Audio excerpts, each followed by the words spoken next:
तो ये बताओ, मैं विजिबल हूँ तुम लोगों को, ऑडिबल भी हूँ? Yes sir. चलो अब स्टार्ट। आज थोड़ा लेट हो गया, वो थोड़ा बच्चे का कॉल आ गया और पिछला क्लास भी चल रहा था, तो चलो। तो अभी मैं एनसीईआरटी खोलता हूँ। तो एनसीईआरटी, ठीक है। तो एनसीईआरटी ये है। तो हम लोग रिलेशन फंक्शन की आज लास्ट क्लास होगी। हमने चैप्टर 1 कंप्लीट कर लिया है और चैप्टर 2 हम लोग आखिरी स्टेज पे हैं, क्योंकि सारा हमने कंप्लीट कर लिया है। तो 2.1, 2.2, 2.3 भी हमने कंप्लीट कर लिया है। और कितना, ये 2.1 है। सो ये सब हमने कंप्लीट कर लिया है। मिसलेनियस आप लोगों का होमवर्क था, आप लोगों ने ट्राई किया है कि नहीं? मिसलेनियस ट्राई कर रहे हो तुम लोग? अभी मैं तो ये करा रहा था, function and their graph, last class में। तो आज मैं यहाँ से कंटिन्यू करता हूँ। पहले तो ये मॉड्यूलस फंक्शन लास्ट क्लास में कराया था ना, सिग्नम फंक्शन भी कराया था। तो क्या रह गया कराना? ये रह गया। Greatest integer function. चलो ग्रेटेस्ट फंक्शन से स्टार्ट करते हैं। तो इसको मैं नया स्टार्ट करता हूँ, फाइल न्यू, नो। चलो,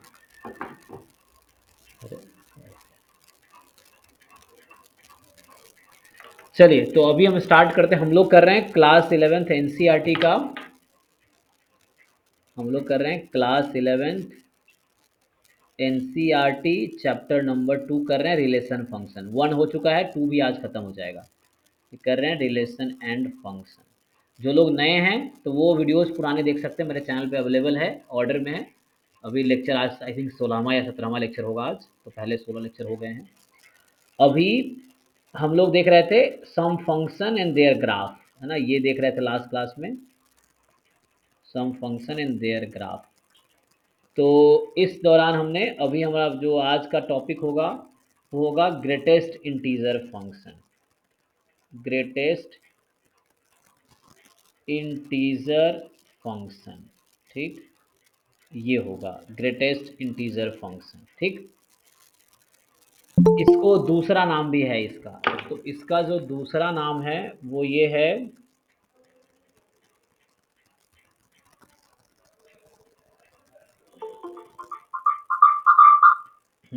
तो इसका जो दूसरा नाम है इस फंक्शन का, किसको याद है? इसको बोलते हैं फ्लोर फंक्शन। फ्लोर मतलब जो ग्राउंड होता है, सतह। सो ये है फ्लोर फंक्शन,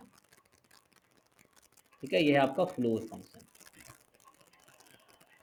क्या मीनिंग है इसका? तो जैसे हर बार हम डिफाइन करते हैं, एफ एक फंक्शन है आर से आर में, domain real number, codomain real number. अब इसको डिफाइन कैसे करते हैं? तो इसको डिफाइन हम लोग करते हैं इस तरीके से कि एफ एक्स, तुम देखोगे ऐसा लिखा रहेगा बॉक्स में एक्स। तो इस बॉक्स का एक मीनिंग है, ये ब्रैकेट नहीं है, मतलब ब्रैकेट का अलग है। तो बॉक्स एक्स, इसको बोलते हैं ग्रेटेस्ट इंटीजर लेस दैन और इक्वल टू एक्स। इसका ये मतलब है इस बॉक्स का कि ग्रेटेस्ट इंटीजर लेस देन और इक्वल टू एक्स। पहले तो मैं इस बॉक्स का मीनिंग समझाता हूँ आप लोगों को कि यहाँ क्या कहना चाह रहा है। जैसे मुझे अगर निकालना है बॉक्स में जस्ट 1, मान लो सीधा 1 निकालना है, तो हम नंबर लाइन पे जाएंगे और चेक करेंगे 1 इंटीजर है क्या। तो आप लोग बताइए 1 इंटीजर है कि नहीं, यस और no? Yes sir. Yes sir. तो इंटीजर है तो सीधा इंटीजर आंसर आ जाएगा। अगर कोई इंटीजर है तो उसकी ग्रेटेस्ट इंटीजर वैल्यू इंटीजर ही रहेगी। लेकिन अगर बॉक्स में आ गया 1.2, तो ये कह रहा है greatest integer less than equal to x. तो बताओ आपके हिसाब से क्या आंसर होना चाहिए? 1। 1। वो ग्रेटेस्ट इंटीजर जो इससे छोटा है, इसने बोला लेस देन और इक्वल टू एक्स, तो एक्स की जगह मैंने यहाँ 1/2 1.2 लिया हुआ है। तो आपको देखना है कि 1 से छोटा, सॉरी 1.2 से छोटा, 1.2 से छोटा इंटीजर कौन सा है जो लार्जेस्ट है। क्योंकि 1.2 यहाँ पे है, तो 1.2 से छोटा बहुत सारे इंटीजर है, 0 भी है, -1 भी है, -2 भी, सब इंटीजर है। लेकिन उन सब इंटीजर में सबसे लार्जेस्ट कौन सा है, ये कह रहा है कि ग्रेटेस्ट कौन सा है। तो जो ग्रेटेस्ट है वो आंसर होगा। तो यहाँ 1 हो गया। जैसे आपका होगा मान लो 1.9, तो इसकी ग्रेटेस्ट इंटीग्रल वैल्यू क्या आएगी, बताइए? 1। ये भी 1 ही होगा। पता है क्यों? क्योंकि 1.9 यहाँ पे है। सो इसमें क्या होना है कि फिर से greatest integer less than equal to 1.9, तो 1.9 खुद इंटीजर तो है ही नहीं, तो इससे छोटा इंटीजर ढूंढेंगे हम कौन सा है, इससे छोटा इंटीजर 1 है। ठीक है, इस तरीके से। अच्छा, अगर मैं आपसे पूछता कि 0.5 की ग्रेटेस्ट इंटीजर वैल्यू बताओ। 0 जीरो, बाकी लोगों को समझ आ रहा है कि नहीं? -0.5 की पूछ लूंगा तो -1 बाकी लोग बताओ, बाकी लोगों को समझ आ रहा है क्या आंसर होगा? हम्म। सो कुछ तो बोलो हाँ यार। हाँ, वही तो, कुछ तो बोलो हाँ या ना। तो यहाँ देखो -0.5 यहाँ पे है, तो आपको देखना है कि ग्रेटेस्ट इंटीजर जो इससे छोटा है, तो -0. छोटा, सॉरी सॉरी, ये तो +0.5 यहाँ पे है, -0.5 यहाँ पे होगा, है ना, क्योंकि 0 और -1 के बीच में, यहाँ तो 0 है, 0 और 1 के बीच में 0.5 प्लस वाला होगा। तो -0.5 छोटा इंटीजर कौन सा है? -1, तो -1 होगा। लग रहा है बाकी लोग बिजी हैं, कोई बात नहीं। चलो, तो अभी हम आते हैं थोड़ा पॉइंट पे। पॉइंट हमारा क्या है? पॉइंट हमारा, अच्छा चलो थोड़ा और देख लो। जैसे -0.9 है तो भी वैल्यू क्या आएगी? सर। है ना, तो फिर से -1 ही आएगी, क्योंकि जैसे, -1। यस यस करेक्ट, तो ये -1 ही होगी, क्योंकि आपको देखना है उससे छोटा इंटीजर कौन सा है। हमेशा आपको देखना है कि या तो खुद इंटीजर हो, अगर वो इंटीजर नहीं है तो उससे जस्ट छोटा कौन सा इंटीजर है, वो आपको देखना है। ठीक, तो चलो, आपको थोड़ा बहुत आइडिया मिला, तो मैं फिर से बात कर रहा हूँ उसी फंक्शन का, ग्रेटेस्ट इंटीजर फंक्शन, मैं इसकी बात कर रहा हूँ। सो ये एक फंक्शन है आर से आर में, तो डोमेन बता दिया मैंने, रियल नंबर है, कोडोमेन रियल नंबर है, हमें इंटरेस्ट था रेंज में। तो एफ एक्स है greatest integer value of x, इसका मतलब होता है greatest integral value of x, greatest integer less than और इक्वल टू एक्स। अब आप डोमेन तो चूंकि आपको बता ही रखा हूं मैं कि यहाँ कुछ भी रखोगे तो कुछ ना कुछ आंसर तो आएगा, तो कोई भी रियल नंबर एक्स की जगह रख सकते हो तुम। हमें मेनली चाहिए रेंज। अब आप लोग मुझे बताओ इसका रेंज क्या होगा? इंटीजर। तो अब आप देखो ध्यान से, क्योंकि ये खुद ही कह रहा है ग्रेटेस्ट इंटीजर, तो हमेशा इसका आंसर इंटीजर ही आएगा। जैसे मान लो यहाँ 0 है, 1 है, 2 है, 3 है, इधर -1, -2, -3, इस तरीके से। तो अगर 0 1 के बीच में कुछ भी नंबर तुम लोगे ना, तो आंसर 0 ही आएगा। 1 2 के बीच में कुछ भी लोगे तो आंसर 1 ही आएगा, 2 को छोड़ के, ठीक है ना। 2 3 के बीच में कुछ भी लोगे, 2 3 को छोड़ के, तो आंसर 2 ही आएगा।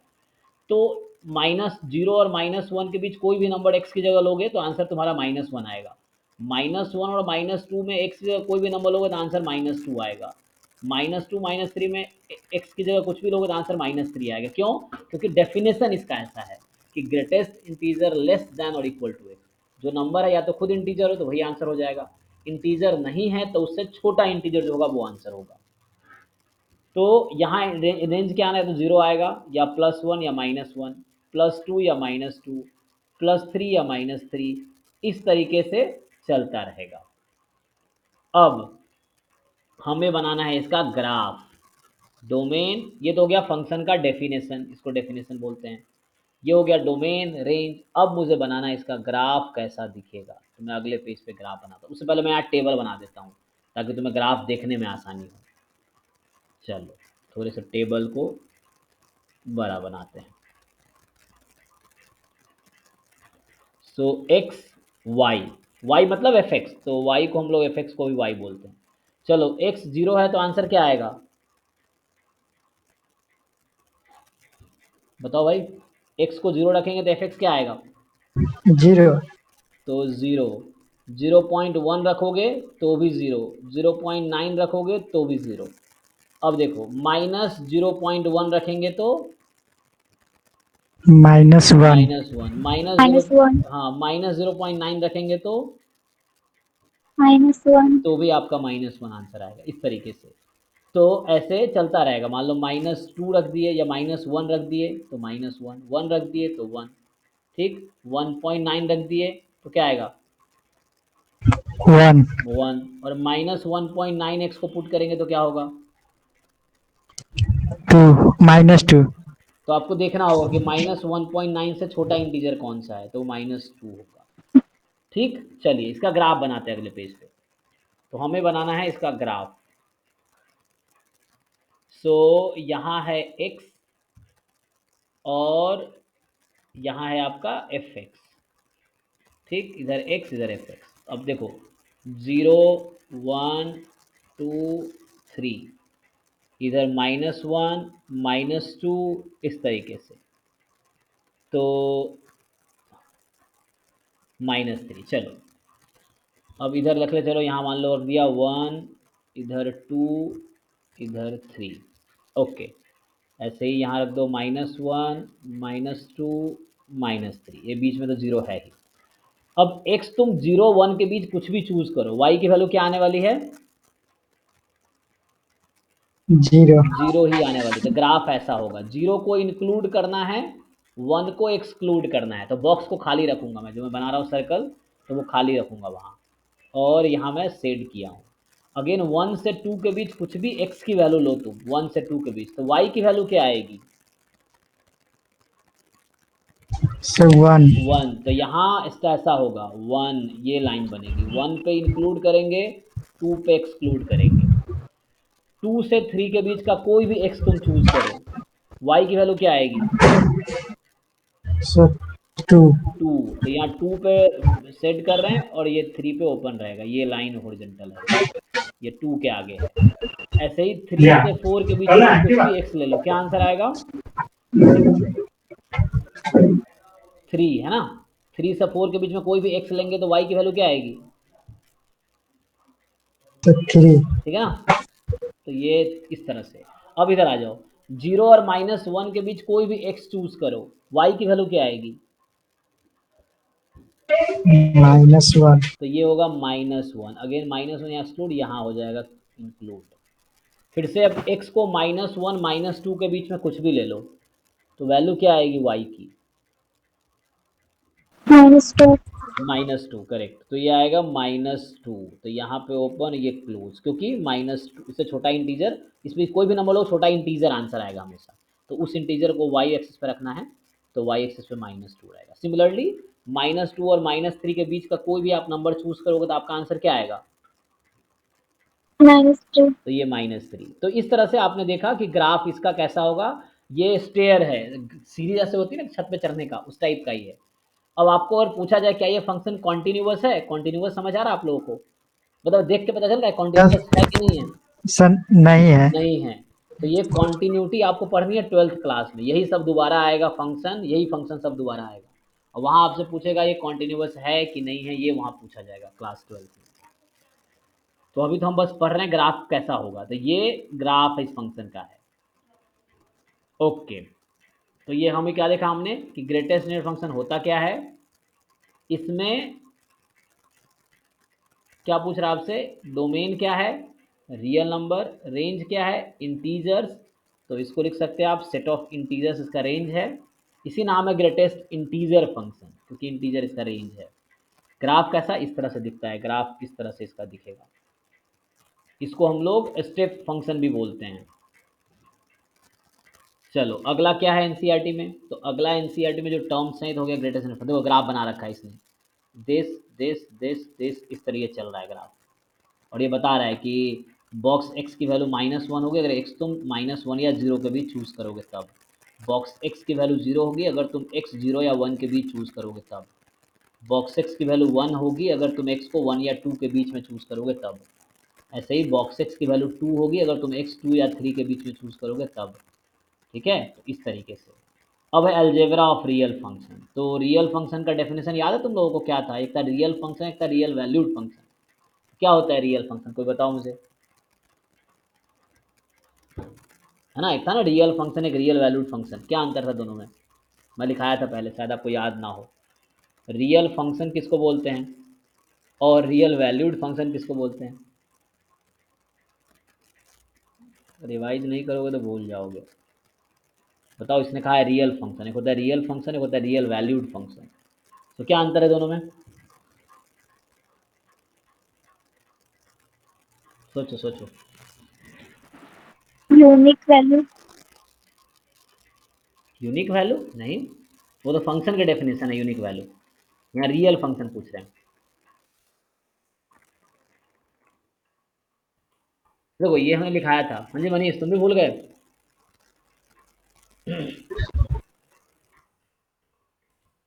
तो रियल फंक्शन देखो, रियल वैल्यूड है, मतलब फंक्शन की वैल्यू रियल होगी। जिसमें ये था कि जो डोमेन है फंक्शन का, वो डोमेन ऑफ फंक्शन जो है ना वो रियल नंबर होगा। ये सेट ऑफ रियल नंबर होगा, सेट ऑफ रियल नंबर होगा, या इसका कोई सबसेट होगा, या subset of set of real number होगा। मतलब कोई एग्जाम्पल के तौर पे कोई फंक्शन ऐसा है, आर से लेके कोई भी यहाँ कोई सेट ले लो, मान लो एस ले लिया, तो इसका नहीं, ये आर होना चाहिए, इसका सबसेट होना चाहिए। या तो रियल नंबर होगा या रियल का सबसेट भी चलेगा। हालांकि ट्वेल्थ क्लास में, इलेवेंथ ट्वेल्थ में सिर्फ रियल फंक्शन ही पढ़ना है, या रियल वैल्यूड फंक्शन ही पढ़ना है तुम्हें। आगे जाके आएगा complex function, complex valued function. और इसमें ये था कि रेंज जो होगा, रेंज इज, जो रेंज ऑफ फंक्शन है, सो रेंज ऑफ फंक्शन जो है, range of function is set of real number, और या रियल नंबर खुद ही हो रेंज में, या उसका कोई सबसेट हो।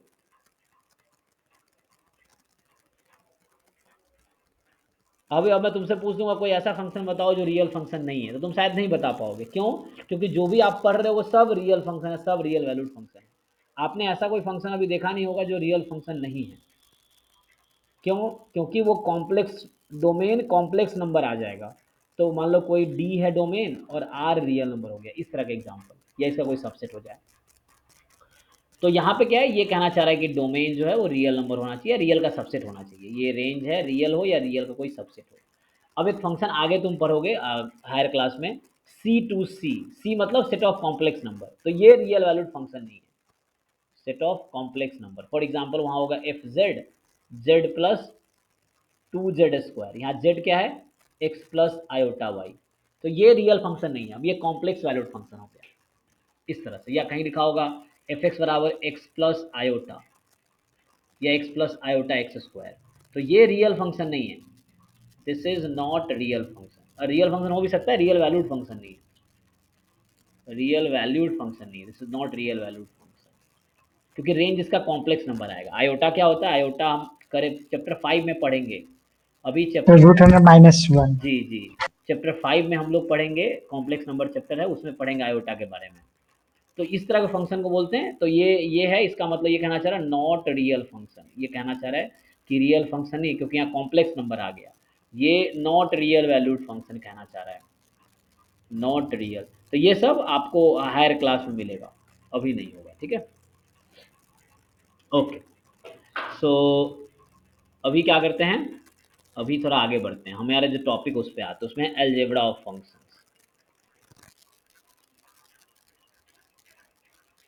अलजेब्रा ऑफ फंक्शंस में क्या है कि, ठीक है, अलजेब्रा ऑफ फंक्शंस है, तो इसमें क्या है एक्चुअली कि आपके पास कोई दो फंक्शन है मान लो। तो कैसे डिफाइन करोगे, मान लो let F and G be two function. तो आपको डिफाइन करना है एफ, दो फंक्शन का sum, F of G of x को डिफाइन करना है। देखते हैं एनसीईआरटी में कैसे डिफाइन कर रहा है। तो ये कहना क्या चाह रहा है कि in this section we shall learn how to add two real function, how to subtract two real function, और how to multiply, how to divide, है ना, multiply by scalar and multiply two real function, divide one another, ठीक है। तो दो function है same domain और same, है ना, सेम डोमेन पे, तो इसको ये ऐड कर रहा है। अब देखो यहाँ लिख रहा है कि एक्स सबसेट है रियल नंबर, क्यों लिखना चाह रहा है, क्योंकि कहना चाह रहा है रियल फंक्शन है ये, इसीलिए। ओके, तो ये तो ऐसे ही है, देखो। तो ये कहना चाह रहा है, ऐसे डिफाइन कर रहा है कि ट्रू फंक्शन है, एफ जो है डोमेन इसका, मैं चलो डी लिख देता हूँ, एक्स लिखने के बजाय मैं, डोमेन डी से आर में है, और जी भी है डी से आर में। तो जो इसका सम होगा एफ प्लस जी, वो फंक्शन भी डी से आर में होगा। डी मतलब बताओ तुम लोग, डी का मतलब क्या है? डोमेन, हाँ। डोमेन। ठीक है, डी का मतलब डोमेन, तो डी यहाँ डोमेन है फंक्शन का, तो एफ का डोमेन जी है, बी का डोमेन जी, फंक्शन का डोमेन जी है, तो उसका सम जो है उसका भी डोमेन डी ही होगा। और एफ प्लस जी एक्स को हम लिख सकते हैं F x plus g x, इस तरीके से। तो ये तो सम हो गया, पहला पॉइंट। दूसरा पॉइंट इसी तरीके से डिफरेंस की बात करेंगे, तो डिफरेंस भी, चलो ऐसे लिख देते, ये पहला पॉइंट। दूसरा पॉइंट, एफ माइनस जी भी एक फंक्शन होगा डी से आर में ही, और कैसे डिफाइन करेंगे? तो f minus g of x को सिंपली कुछ नहीं करना, f x minus g x, जैसे नंबर में करते वैसे ही करना है, कुछ नया नहीं है। एफ इंटू जी फंक्शन भी डी से आर में होगा, जहाँ पे डिफाइन कैसे करेंगे, f into g of, f of x into g x. हाँ बिल्कुल जैसे नंबर में करते हैं यहाँ भी वैसे ही, कुछ बहुत ज़्यादा डिफरेंस नहीं है। अब एफ अपॉन जी होगा, एफ अपॉन जी, इसको मैं दूसरे पेज पे करता हूँ। चलो चौथा में लिखता हूँ सी एफ, सी कोई कांस्टेंट है, ठीक है, सी टाइम एफ एक फंक्शन है, तो ये भी डी से आर में ही होगा। और सी टाइम एफ ऑफ एक्स, तो इसका लिख देंगे सी टाइम बाहर एफ एक्स हो गया, लाइक इस तरह से। सो ऐसा है। अब जैसे क्या है तुम्हारे पास, एफ प्लस जी, एफ माइनस जी, एफ इंटू जी, ठीक है, और सी इंटू एफ। अब अगला है डिवीजन। सो डिवीजन क्या है कि एफ अपॉन जी है। अब इसका डोमेन डी नहीं रहेगा, अब डी चेंज हो जाएगा, क्यों? क्योंकि जी अगर जीरो हो गया तो फंक्शन क्या हो जाएगा? Not defined. Yes sir. हाँ, तो मुझे उस पॉइंट्स को हटाना पड़ेगा डी में से जहां जी जीरो है। Does not sir. हाँ, जी डज नॉट इक्वल टू जी। हाँ, तो यहाँ मैं नया सेट ले लेता हूँ, मान लो यहाँ डोमेन होगा डी सेट, तो होगा उसमें से वो सारे एक्स आउट कर देंगे जहाँ पे जी एक्स जीरो हो रहा है, ये डोमेन है इसका, ये सेट हो गया डोमेन। अब टू रियल नंबर लिख लो, तो डोमेन यहाँ रेस्ट्रिक्ट हो गया। रेस्ट्रिक्ट क्यों हो गया? क्योंकि जी जीरो नहीं होना चाहिए, अगर जी फंक्शन जीरो हो गया तो फिर वो डिफाइंड ही नहीं होगा। तो इसलिए डोमेन में से जो डी था उसमें से वो सारे पॉइंट हटाना पड़ेगा मुझे जिस पे वो जीरो है। घटाने का मतलब बाहर कर रहे हैं उसको। और डिफाइन इसको वैसे ही करेंगे, तो डिफाइन कैसे करेंगे? एफ एक्स अपॉन जी एक्स, सिंपल। अब एक एग्जांपल से समझाते हैं आपको, बहुत इजी सा है। मान लो एफ एक फंक्शन है आर से आर में, और एफ एक्स आपका है, चलो ये है एक्स, और जी एक्स है एक्स प्लस वन, सिंपली। ठीक। अब आपसे मैं पूछूंगा कि what is the f plus g of x, बताइए कितना आएगा? सिंपली ऐड कीजिए। Sir two x plus one. हाँ, तो f x plus g x, तो ये हो गया एक्स प्लस वन, तो ये हो गया टू एक्स प्लस वन, इस तरीके से।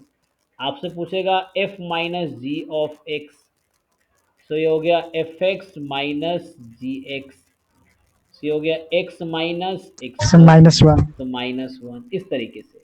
आगे करते हैं f into g of x, तो सिंपली हो जाएगा f x into g x, तो ये हो गया एक्स, एक्स स्क्वायर प्लस। हाँ एक्स स्क्वायर प्लस एक्स हो गया।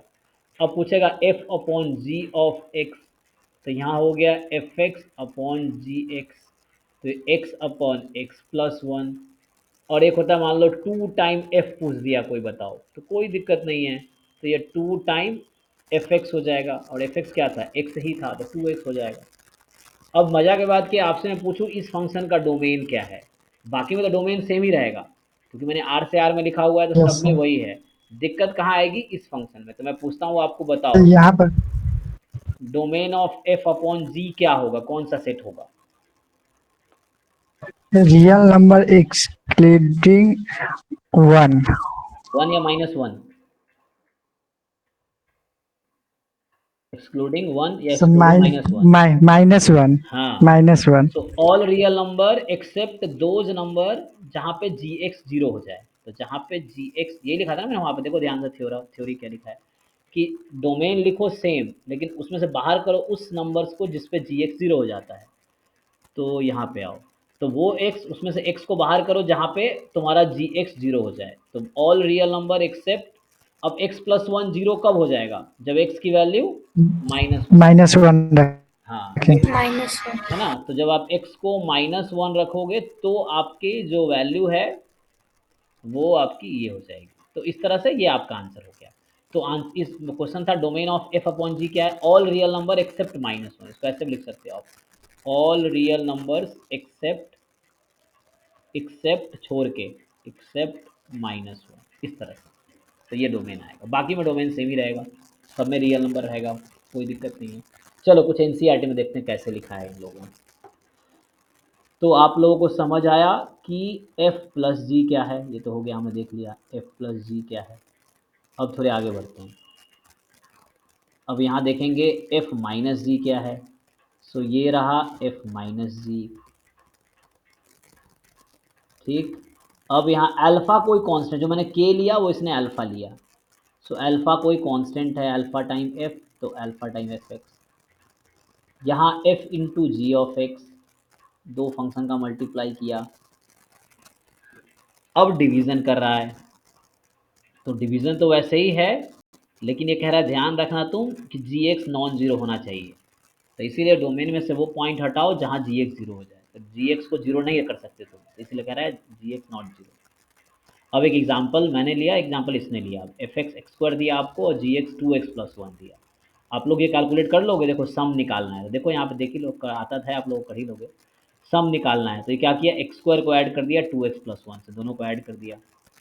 फिर घटाना है, यहाँ माइनस करना है, तो एक्स स्क्वायर में से इसको घटा दिया। जैसे आपको आता ही है, इस मुश्किल तो है नहीं, बस समझना है कर कैसे रहा है। मल्टीप्लाई किया, तो एक्स स्क्वायर को 2x+1 से मल्टीप्लाई कर दिया, ये आ गया अंत में 2x³ प्लस एक्स स्क्वायर।